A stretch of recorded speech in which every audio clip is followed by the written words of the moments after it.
છે એમાંથી ફરી એકવાર આમને નોની ટૂથપેસ્ટનું સારું એવું રિઝલ્ટ મળ્યું છે. તો મળીએ બેન અને એમની જોડે વાત કરીએ. તમારું નામ? સંગીતાબેન, તમારું ગામ? જેતપુર. સંગીતાબેન, તમે જ્યારે અમારી નોની ટૂથપેસ્ટ ન વાપરતા એ પહેલા તમને શું તકલીફ હતી? મારે પાયોલીન હતા. પાયોલીન. દાંતમાં પાયોલીના આખામાં લોહી નીકળે, આમ તો ખાઈ ન હગું, ઠંડુ કઈ ખાઈ ન હગું, બધું કાઢું જ ખાવું પડે, ખાવું પડે. તમે કોઈ દવા કરી? દવા તો ઘણી મેં કરી હતી અને સાપે કર્યા હતા. અને એ પછી ડોક્ટરે મને કીધું કે હવે સાફ કરવાની તમારે છેલ્લી જે આટલા રાખો એ કે બચાવવા પૂરતા બદલી આવશે. પછી મેં આ કોલગેટ જોઈને મારી બેનને ત્યાંથી એટલે મેં ઉપયોગ કર્યો મને ઘણું સારું છે. એનાથી તમને 100% રિઝલ્ટ મળ્યું એવું? હા, બહુ સારું છે. મને હવે દુખતાય નથી, બધું ખાઈ પીવું છે.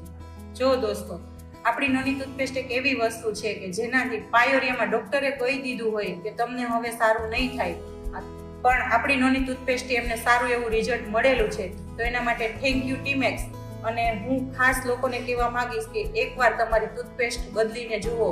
તમારા દાંતના દુખાવા, પેઢાના કવારા દાંતમાંથી લોહી નીકળતું તો બંધ થશે જ, પણ જે તમે આશા મૂકી દીધી છે ને એ આશા પણ તમને પાછી જાગશે કે ખરેખર નોની ટૂથપેસ્ટ એવી વસ્તુ છે કે જેનાથી તમે તમારા દાંતને બચાવી શકો છો. Thank you Timex.